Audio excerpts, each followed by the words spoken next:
Player coming at you with my first chaotic video. It's a real video for anyone who doesn't fully understand the rules of chaotic. So these are a bunch of my cards. Of Fire, Water, Wisdom.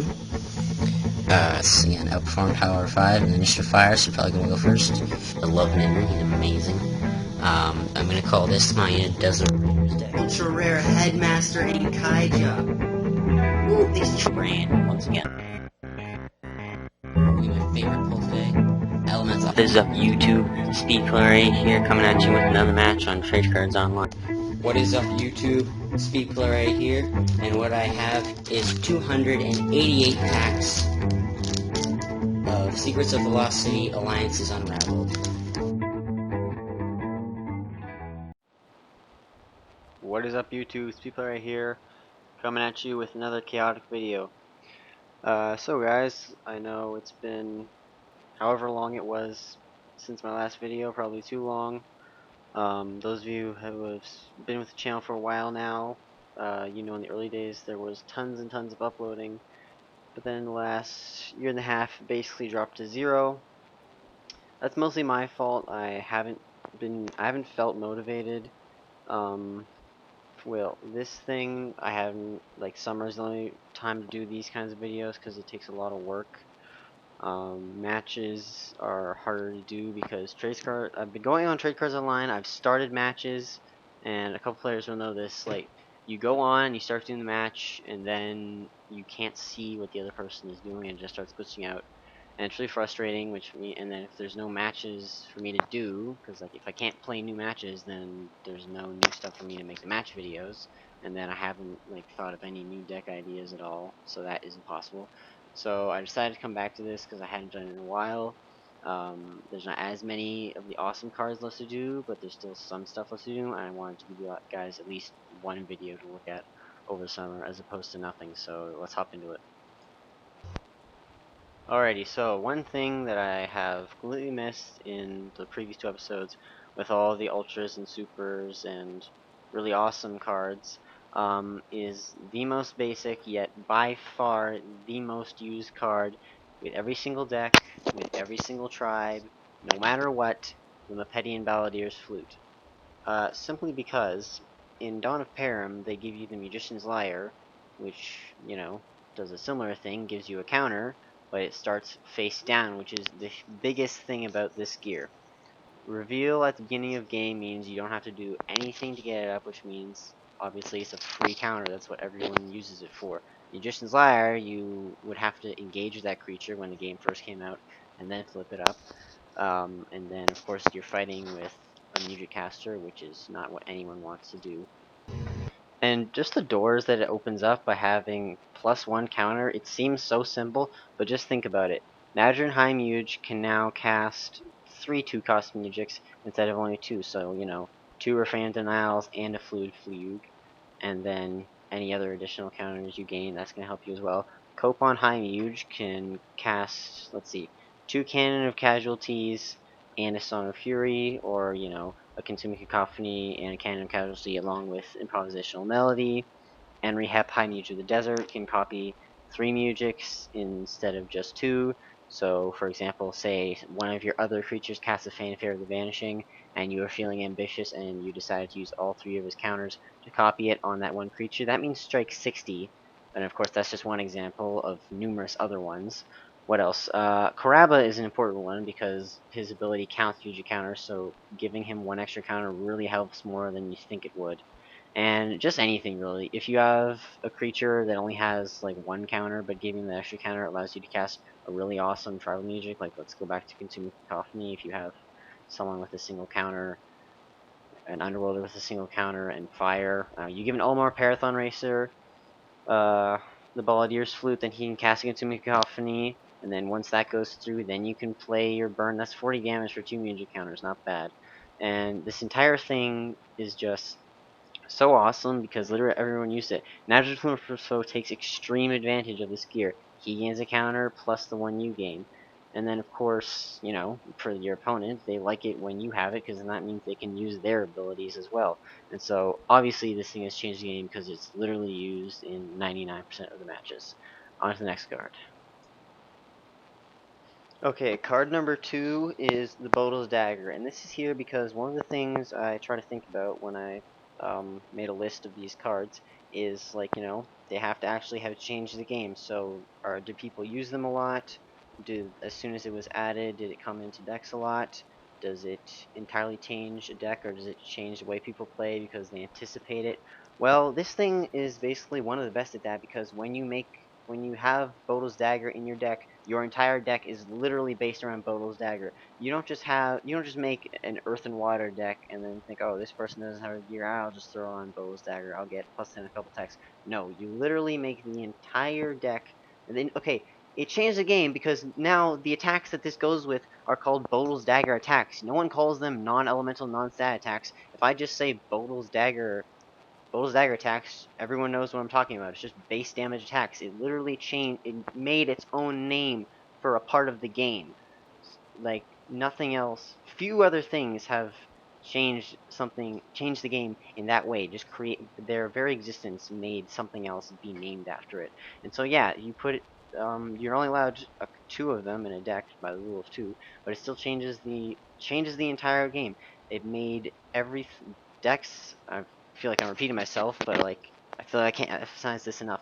Entire decks have to be based around this gear, and it goes lots of ways. I haven't seen too many Danian Bow's Dire decks, but I've seen plenty of them using the Overworld, centering it around Drabe, or I think maybe an actual Bodil or some other guys. Mepedians use it with War Beasts or with Strike guys. Goes really well with Ikitosh the 8 King because the non-elemental thing. Haven't seen too many Underworlders use it, but still pretty impressive. And then changes the game because now Heptagon Hail has an entirely new face. It makes Heptagon Hail way scarier. Retaliatory Strike gets a new dimension added to it. Flash Kick, Squeeze Clay. I guarantee you the usage of these cards increased after this card was released. Granted, Retaliatory Strike came after it, but that's neither here nor there. And then it increases the use of things like New and Void Land, is a Mind Probe, gave birth to the Hikadas Ursa Stagger deck, which everyone loves to copy on TCO. So yeah, I'll try not to go on about 5 minutes for each card. I think I've said all I need to say about this one. Literally changed the game in a magnificent way by entire decks having to be made around it, as well as, the way we name cards, Lotus Daggers cards. Enough said. On to number 3. Okay, so the one I chose for number 3 is Gantrak. And the reason I chose Gantrak is as follows. Like I said, for this series, I try to look for things that, had a profound change in terms of how people think or the frequency in which it's used. And for Gantrak, his uniqueness is really a big one. Nothing else in the game has his ability of, instead of dealing damage with attacks, you lower stats, and then when your stats get to 0, your opponent is dead. And of course, this changes everything because heal becomes completely irrelevant. Pumping up your creature's energy with drill dozers and evergreen tunics becomes irrelevant. A creature's scan energy becomes irrelevant. Only things that matter are their stats. Zerium armor, not entirely sure on that one. We'll come back to that later. Um, attack damage in general, I think, okay, if the ability says the damage it would deal, so I think damage reduction still applies. But, healing is an absolutely huge part of the game. You can't disregard that, especially in the overworld, like Drabe, Fluid Fugue, Nadrin. People like to put 12, get as many counters as they can on the Nadrins. That becomes negated. So yeah, he entirely gets rid of all that. You throw in a Gantrak deck against a heal, as long as you can, deal some damage for it just basically becomes, a one-on-one duel, because Gantrak decks aren't known for the Mutrix, so as long as you can attack more than they can.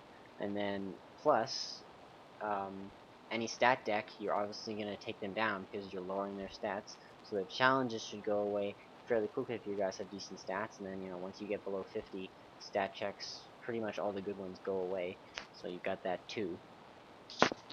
And then changing the way people think, because of Gantrak and the fact that he exists, on more than one occasion I found myself throwing in those plus 100 cards into my attack decks, such as Mineral Mayhem, Primordial Rage, Outfreeze, and Obscuring Winds, because if you face a Gantrak, the one chance you have to get out of it scot-free is to up one of your stats by 100, and hopefully you'll kill your opponent's one of your Gantrak fighters before they get to you. And then another way that Gantrak has made the game interesting is, just having Railer decks with Gantrak thrown in, or Gantrak dagger decks. Lots of cool things. There's not really too much to say, it's kind of self-explanatory. That's why I thought Gantrak was good for this list. On to the next one. Okay, so one card that I'm pretty surprised I haven't covered already is Ani the Oligarch. And it would be wrong to not include Ani on this list, just because the avatar form is so overpowered. So you start off with the version that's not so hot, has like, 50s and 40s and 60s in his stats, I think like 45 energy. And then, of course, you gotta win. He's gotta have Baton of Ani equipped, and then you have to cast Calling of Ani, and then if all that goes well, again, hoping your opponent doesn't refrain it or cadence clash it, because if they were smart enough, they would have held on to one of them. Then you get flipped over, and then you get to this guy. And so, let's review what we've got here. We've got the highest scan stats of any creature in the entire game. The closest you can come is Ninrin with 160 speed. And then, of course, if you wanted to, you can give your guys supercharged alternates and use magic abilities. But there's really no point in putting yourself at 200, because that's pointless in a regular match. Point being, Ani is the highest stats of anyone ever. 100 energy when he was released, that was the highest scan, and then of course now it's second to Koror, who has about 30 more. But let's review his other abilities. Outperform all disciplines 20. All disciplines, that's cool enough. Even if it was outperform all disciplines 15 or 10, I'd be impressed. But 20, that's beastly. Even getting a single stat to 20 takes a bit of work. You'd need an Ivana without Aspect Amplifier Wit in the Overworld Library and a Skystar Arpeggio to get to outperform Wisdom Charney at 20. I don't know how you'd get to the other ones. So yeah, just put that into perspective. He can deal 25 damage with a Delirium or a Spirit Gust, which normally deals 5. If you have a bit of luck and you have the right gear and location, you can get to 15. But 25 with a 0, that's pretty good. 30 damage with a Geyser Gush, 35 with a Rust Toxic, kind of unstoppable. And so, I guess he hasn't really changed the game that much because he's so ultra rare. Like, you have a better chance of getting 10 Maxors and 10 Maxor pops and 10k Roar the Fierces before you would ever get an Ani. He's that hard to pull. He is a double-sided card, so one side is the side with the avatar, and the other side is the side with the normal lame side. He hasn't really changed the game in the sense that people are always watching out for Ani, but he has in just what he can do. Discard a magic card, your opponent sacrifices a creature. Kind of hard to stop that. Outperform all spins 20, completely unheard of and completely devastating, even with a couple lame stat attacks. And so there's not too much to say about him, but he still deserves a more than honorable mention on this list. Moving on to the next one. Alrighty, so our next bit is sort of a combo. I'm not sure if I'm gonna count. Okay, since it's technically two separate creatures, although the unique rule does apply. Anyways, there's two versions of Headmaster and Kaija. The original and then Secret of the Art. And I think they're both pretty important, because let's look at the history. So with the original, Headmaster and Kaija, the one on the right with Air and Earth, at this point, with Rise of the Oligarch being the most recent set at the time, your best Mepedian fighters, you're looking at not great stuff. Awakey had already come out. Really not much else. I think the Promu Demu may or may not have existed because his symbol has me on the door, but I think he's actually turned the tide. But yeah, it wasn't looking great for the Mepedians at that time. Like, you had Dawn of Perrin guys like Vinta and Malvadine and Shimark, but that's nothing. But even now, after all the sets have come out, Headmaster and Kaija is arguably in the top 10 of like all creatures, and one of the best, if not the best, just Mepetian fighters. So when you're seeing now, that's minimum energy. So having a Mepetian with 70 scan energy as a possibility is freaking awesome, because most don't. Like, there's obviously Koror, but his energy is sky high. Blaziken can hit 70, Ninrin can hit 70. I think that's it. Awakey can hit 65 at max. But, having a guy who can have 70 without a battle gear is awesome, because a lot of time the Petians are down in the 40s, 50s range. And so, once you get in a long battle, they're getting knocked out. But that extra energy gives him a chance to be a fighter. Obviously, he has the Mepetian's core elements. Obviously, he has awesome speed. He has pretty good power too, which is not too well heard of in the Mepetians. Again, really good stats. Like, all the courage and wisdom are like average and above average. Power way a bit above average, and then obviously great speed. The invisibility strike is always good. I think one of the things that makes him great is his third ability there. So if you lost initiative, you engage with your gains, strike 10, and this makes decks that use him, obviously he's an ultra and he's really worth it, because it makes your decks more powerful, because you throw him in with a Warby stack, you fight, even if it's your location. The best case scenario is if it's your attack, your location, and you lose the initiative. That means you get the boosts that your location gives you, plus strike 10 plus whatever else, and it's not invisibility strike 10, it specifically says strike 10, so they can't use the Song of Truce hit on you, as well as the invisibility ability can't be negated, which is good for the Prince, what's his face, Prince Iflar, that's his name I think. You can give him, apparently this is the rule, you can give him the Gigantroper and his visibility won't go away if you have Headmaster and Kaija on the team. So this one hasn't really changed the entire game, but he changed the petty index a lot, which, when you think about how often they're used, is kind of a change in the game. So yeah, he's just a really awesome fighter. He can beef up any Petty deck if you're short on fighters. Throw him in with a Zenith Calmo and a Jad Dig Defender, and hey, that's no front line to joke about. Those are some heavy hitters there. And so yeah, that's why the one on the right is in here. And now, the reason why Seeker of the Art is in here is because, while at face value it seems like the original is way better, when you consider the simple ability of having an element protecting you from all your opponent's music and abilities, not necessarily all, but from being targeted, it is an absolutely huge advantage. Plus, the fact that he is not loyal, where the original is, also gives him a distinct advantage. So of course he can be there with your Ultima Petty Index. You can sort of exchange them. One is obviously a major fighter, and then another would be in a support role. But that is some support covering everyone, as in the only thing you have to pay for this amazing ability is just having the element that tons and tons of Mepetians already have. So, not really taking away anything there. And given the fact that Mepetians have low energy, and their entire motto is, get in that first big hit and then get in a couple more attacks to finish off your opponent because they are going to be at low energy, this stops your opponent from taking you out with their burn, because this is the greatest thing is when you face a burn deck that has no way to take away your air, and you have Headmaster and Kaija Seeker of the Art, and their entire thing is just rendered useless. Now, granted, it does say his other creatures, so normally you have to run in with a Whale's Energy Vessel, and then an easy way to get around this is most burn decks are smart enough to use the Discord Disarming, so you play Discord Disarming, and then you burn Headmaster, and then if you have any secondary burn left over, you can use that on the fighters that Headmaster would protect. But aside from that, it does stop a lot of things, so the burn being one thing. I don't think it stops Random the Reckless, but just not being able to be targeted is great. They can't hit you with, I think, Nourishing Nocturne targets you. I'm not 100% sure on that. If you'll probably see an annotation with the correct answer.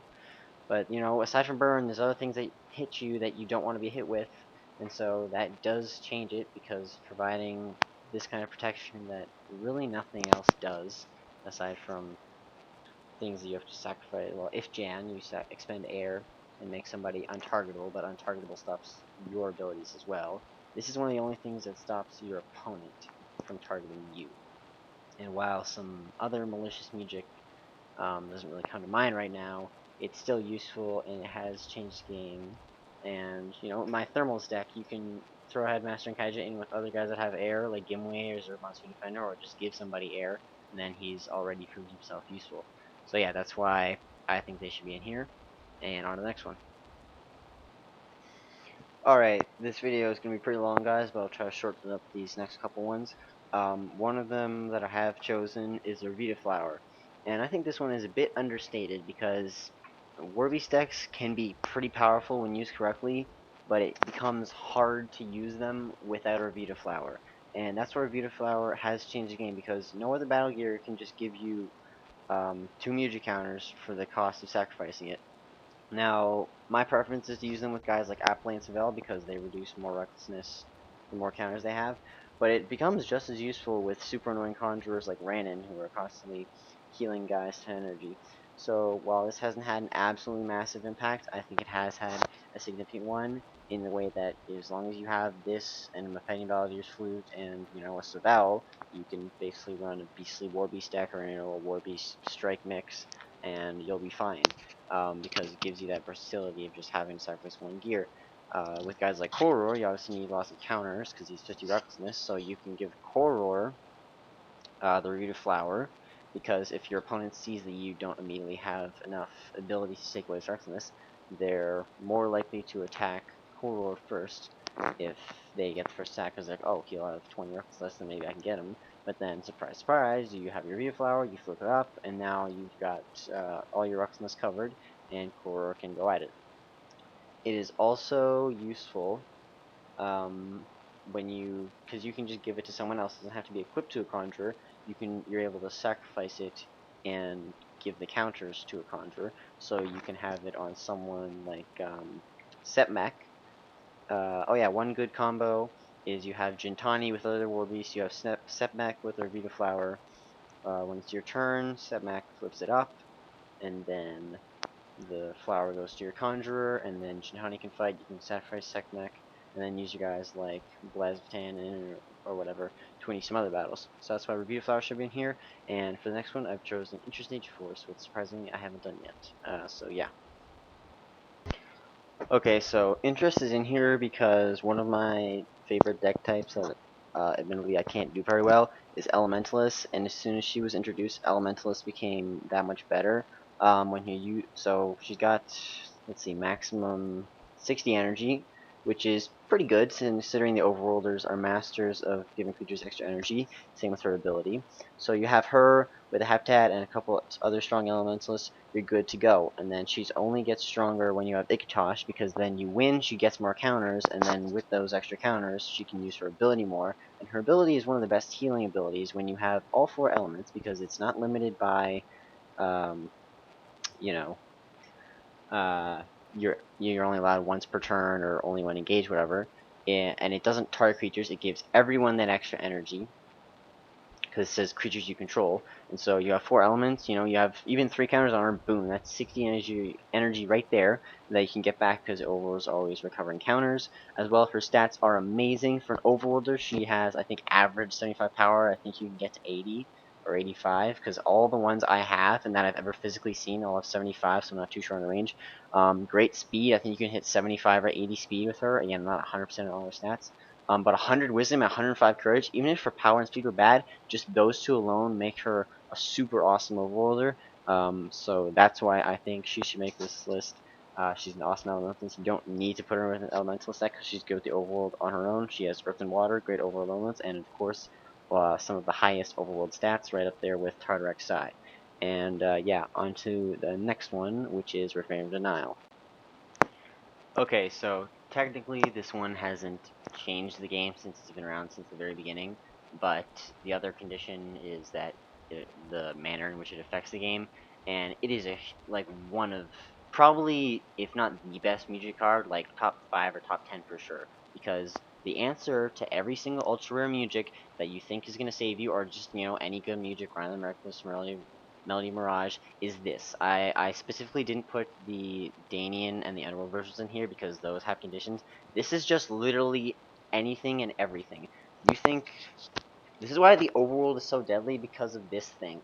Like, if you have 2 of these and an Azure and High Mage, you can slap down 2 of these for 1 cost of each. That is devastating. Now, of course, your opponent may play cadence, but that's beside the point.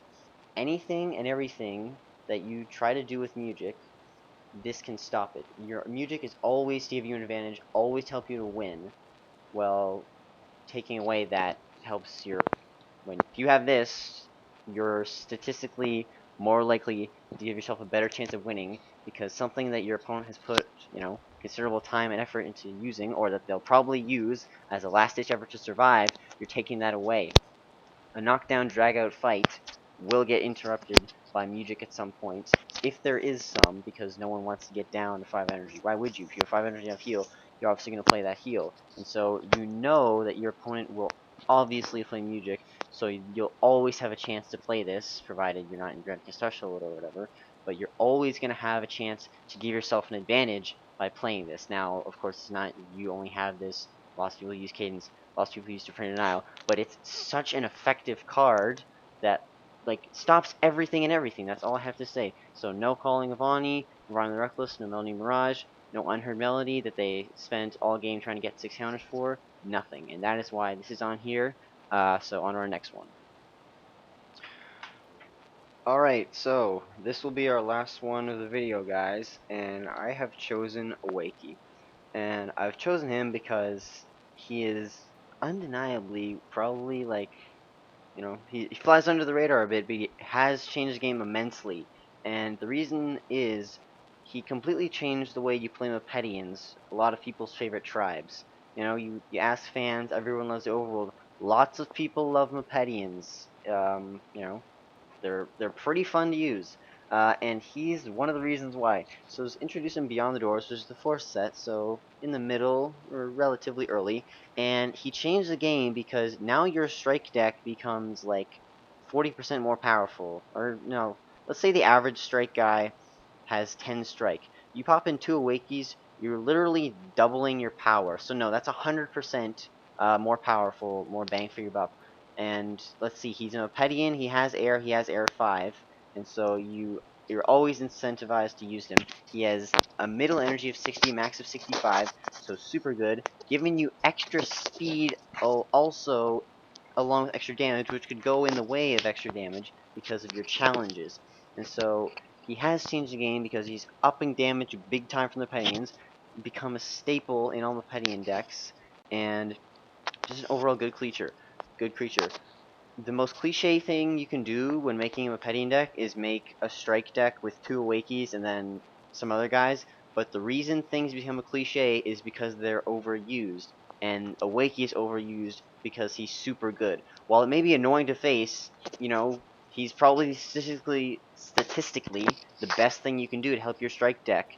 Giving yourself 40 extra speed and 10 extra damage is not going to hurt you, it's only going to help you. And so that is why Awakey is in here. Completely changed the game, giving Mepetians more damage, gave people who face Mepetians way more to worry about because they're dealing so much damage that they would already be dealing, plus more. And that's why Awakey is in here. Alrighty guys, that is your 10 cards that have changed Chaotic Episode 3. I hope you enjoyed this video. Again, I'm sorry I really don't upload as much as I have in years past, basically not at all. But it's been kind of a struggle for me, decreased frequency of matches being played. Obviously, I'm not buying cards at this time of the year, and I don't really intend to. Not really any deck ideas because there aren't really any new cards, and I'm not as, to be honest with you guys, I'm not as passionate about Chaotic as I was at the beginning. Obviously, it's still one of my favorite games ever, but it's just a bit hard to keep things fresh after all these years. But I'll do my best whenever I can, which I don't have that much time for. This video is going to be approaching half an hour, and I know a bunch of you will not have made it this far just because I can't expect 100% of you to watch a freaking 28 or 29-minute video. I know there should be at least 1 or 2 of you who stuck it out to the end, and so for those 1 or 2 people, I thank you for watching. I hope you enjoyed. Hopefully this long video makes up for all the videos I haven't made over the last like 4 months or whatever it was. My name is PPlayer. Thank you for watching. I'll see you in the next one, whatever that is. Have an awesome day, guys. Peace out. Subscribe if you haven't. Leave a like. Leave your comments below. I'll answer basically all of them because I'm not gonna get 1,000. If I get 10 comments, I'll definitely answer all 10. It's not hard at all. So leave them. I'll read them. I'll answer. See you later. Peace out. Have an awesome day.